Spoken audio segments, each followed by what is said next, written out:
Yes, we're changing gears now. If you're traveling in this holiday season, especially if you're going by road, you certainly want to know what arrangements have been put in place to ensure safety on our roads. And there's an agency of government which is saddled with that responsibility. They're the Federal Road Safety Corporation of Nigeria. Call. Is it CORE? Yeah, Call. I say corporation, beg your pardon. And we have with us the Corps Marshal here, is Mr. Boboye Oyeyemi. You're welcome to Sunrise Daily. Oh, you're a doctor. My apologies. Dr. Boboye, they just wrote Boboye Oyeyemi before here. That is even better. That is better. My apologies. Good morning. Well, you're welcome to Sunrise Daily. Thank you. Well, we certainly hope that your PhD will count in ensuring safety on the roads. He's been counting. For Nigerians. He's been counting already. What new measures are we looking to see as people travel in this season? Because it would seem that already, even before the, we don't know if the rush has started. You can tell us if it has. But already, we're already beginning to see accidents being reported. I think I was just looking through some of the papers this morning, and already we're already seeing some accidents being reported on the roads, people losing their lives as a result of, you can tell us what they're losing their lives as a result of, but what are the figures? What figure are you looking for this year in terms of reducing accidents and mishaps on our roads? Thank you very much. I think during this period, we, like you said, from September, there's usually observed increase in vehicular density. And with that, because of a lot of activities from September, October, November, and it peaks from the last week of November. And this year has not been exceptional. It's a peaking period, and the movement is there. Many people prefer going by road. They cannot afford to fly. And again, when you are moving goods and services, is a different pot of soup. I think so far we've put in much better than last year. Every year we improve on our planning. We had a strategy session with the commanding officers. It's a fruitful one. And I think with also the FEC approval for more patrol vehicles, I think we are more ready than before. We appreciate the government for this. The real focus this year is to do more traffic. How many more were approved? I think we're getting close to 50, including the tow trucks, ambulances, heavy duty recovery vehicles. They are all included in the 50? Yeah. So I think for strategic locations. Which brings to the... Presently we have about 1,200 in our fleet. By the time we inject this, it will further increase. But next year, I think for the next year's procurement, it's going to be much better. Focus is more on the heavy duty recovery vehicles now and ambulances. So, and we have 19 formations presently. And just last week, I approved additional 2, making 621 formations. One Nune unit command is taking place, is being established now between Makurdi and Boko. Then there's a place they call Ejule in Kogi State around after the Ajakuta. That is where most of the crashes are being recorded. So with 621 formations, with injection of about 1,250 operational vehicles, I think this is an improvement over that of last year. And don't forget, early this year, in the middle of this year, the Secretary to the Government of the Federation commissioned some patrol vehicles and ambulances. So every year we are witnessing improvement. And the government is also working presently on a specific a strategic program for the call, injecting more funds. So with all this, I think the level of preparedness for this year is a big improvement over that of last year. But because of the road conditions, we are focusing on traffic management. This is not a matter of arrest and bookings. We are focused to ensure free flow of traffic. And I can confirm to you that with the collaboration with the Federal Ministry of Works, all the contractors of the federal government, they're back on site, and the focus with the Honorable Minister first gave is to ensure the palliative measures, ensure the roads are free, at least let the bad areas be filled with chippings, and that they are graded so that the traffic can flow. Instead of, and you have an arrangement with the Federal Ministry of Works on that? You know, it's always a partnership, a collaboration. Yeah. You know, we conduct road safety audits. we forward it. And this year, we forwarded it, and the Honourable Minister has taken action. And we've been involved in all these levels of discussions with all the contractors, and we've already informed them of the critical areas we require. If you remember, there's been a major problem like this, Odupani towards Uyo, the road is the major issue, but action is being taken now. So we've identified all the areas that are very critical towards ensuring free flow of traffic, and I must say that the Honourable Minister has taken prompt action. And the commanding officers with the federal controllers at the different parts, or at the different states, they're ensuring that at least there's free flow of traffic. I must commend this initiative. Then, like the Asaba Bridge, the Federal Ministry of Works and the Governor of Delta, they've done a good job. At least there's a overlay now. The road is free. There was gridlock last week because the construction was going on, but I can tell you everything has been done now. So it's a major improvement to ensure that nobody sleeps on the road. And that the Governor of Delta provided us last year with a new heavy-duty tow truck. Anambra is doing the same this year. All the supports from the governments, state governments, and the federal, and so, I think the road safety management in Nigeria can only be much better. It's improving every year, and I think it's due to the level increased awareness when you look at the issue of sanctity of lives and property, the need to ensure, one, if a vehicle breaks down, if it's not removed, somebody, maybe your own relation, somebody will go underneath overnight. So once prompt removal is done, the road is getting better. Then you ask me, now that the roads are going on, my major challenge next has to do with speed. We'll talk about that one later. Because if you look at Lagos-Ibadan now, a substantial part of the work has been done.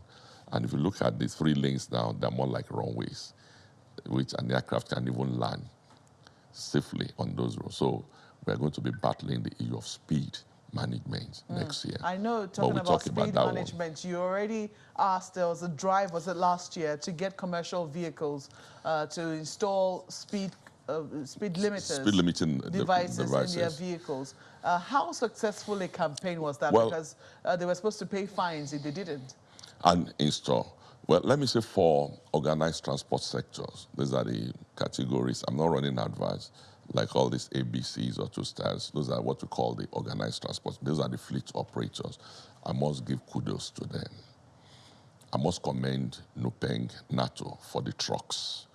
But the major challenge we still have, which maybe with the new leadership of NURTW, which I've told him they must ensure compliance, has to do with commercial vehicles involving NURTW. The level of compliance, I don't think is up to 20%. And those are the ones that are really doing the mass movement. And when a crash occurs, if you observe, 60% of crashes involves this category of vehicles.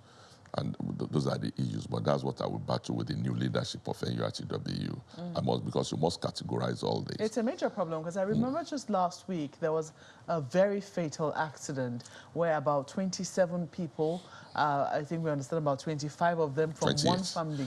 28, 25 from one family. You know, they are coming from Dutsima in Katsina State going to Yola.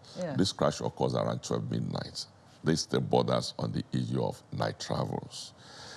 Bauchi Darazo, that's the axis.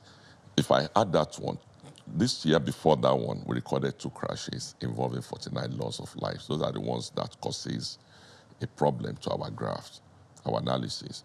Then this one also, and all these crashes we're talking about occurs between 11:30 p.m. and 4:30 a.m. That is such a problem. So it's a problem of night travels. And again, fatigue sets in. The driver was coming from Dotsima. 12 midnight, he slept off and had a collision with a J5. And you know the problem with J5, the tank of the vehicle is on top of the engine. So a vehicle that has taken off from Katsina State, then in the Bauchi State axis, it transverses from Katsina to Kano to Kaduna, then from axis like that, then moving down. The engine is hot, the tank is on top. A collision will lead to explosion. And people, many of them must have been sleeping as at that time. So I quite agree to what you said, 28, and we are going for a wedding in Yola. So we lost them. So on the corridor, these are, if you observe, most of the crashes we're observing now, they are on the corridors that are not, let me use the word pronounced. They are low-density corridors. The high-density corridors were effectively manned. Even though crash do occur, the fatality is nil, because that means on that part we've achieved some substantial progress. But low-density corridors is a major headache, I can tell you, we are battling with now, because I just give you 3 crashes on a corridor. That is 49 plus 28. That gives us, 49 plus 28, that's about 70. 76 or so. Yeah, no, 77. 77 people. So that is the challenge we are having now. And all these crashes occurs at night from 11:30, 12 midnight. Now, considering how big a problem that is, I mean, if night travel is a problem where we know fatigue sets in, sometimes people That is don't the see correct clearly. word, fatigue sets in. Yeah, and we also know that sometimes you don't see clearly. Sometimes some vehicles, even driving here in Abuja, some vehicles don't have tail lights, they don't have headlamps, and yet they're driving at night. Are you making any recommendation to either the state government to do something about those particular spots? Maybe it has nothing to do, this is human factor. Yes. Remember early this year, during the first Salah festival, we are going to repeat the same now with the Nigerian Optometrists Association. We had a collaboration to check the vision acuity of drivers. We call it vision acuity test. 30% of the commercial drivers failed the test. Have you ever seen a commercial driver using medicated glasses? Isn't that a problem? It is a problem, because they have the fear that when they are using a prescribed medicated glasses, they will lose their job. We had a meeting with NATO, NUPENG, NURTW, RTN last week, and we raised the same issue that, look, wearing medicated glasses does not mean that you cannot drive. It's to correct your sight. You are using a pair of medicated glasses. I'm using is to correct my sight. It depends on what you are using, maybe to read or to see. The same thing with the drivers. 30% failed. That's number one. Then number two, the issue of fatigue, like you mentioned, sets in. And if you observe, also last week, I had 2 series of meetings with the Director General NYSC. He came to me, he raised concern. The NYSC member has been mobilized for the first stream. 3 of them died in a crash at night. The last one was the one that touched him. It happened between Bodesadu and Mokwa. That one happened at 2 a.m. And that was why I raised an advisory note advising Will-be and serving members to avoid night trips before the social media picked on me. That's fundamental human rights. I agree to fundamental human rights that you can move about, but I'm talking about sanctity of lives. Why don't you delay that trip from 6 p.m. till tomorrow, the following day, than to embark on the journey and you don't get to your destination? You've raised it. You raised it in that discourse now. The issue of fatigue and the sight of drivers cannot be determined. We have to take a break at this point. We'll talk about one more issue which the social media has picked on when we come back from this break. Please stay with us. There are still so many things to talk about. So the call Marshal Boboye, who is still with us in the studio. But let's quickly pick on this one, and then we'll also talk about maybe areas that drivers should look out for, hot spots which drivers should look out for while they're on the roads. Quickly speak to this holding your phone while driving, especially if you're looking at Google Maps. Just quickly, for the benefit of those who missed what the FRSC said on that particular matter. I think it's not an issue that should be flogged for long. The issue of use of phone while driving, the law is very clear. You cannot hold your phone with one hand and be driving, holding the steering with one hand and be driving. Then you are looking at your phone and you are driving. It's distraction. And I think we create a time one day and really delve on this topic of distractive driving.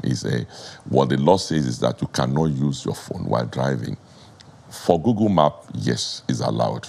Nobody will arrest you for using Google Map, but please hang your phone on the dashboard. Then it gives instruction. 200 meters ahead, turn right. You hold your steering firmly, you'll be guided.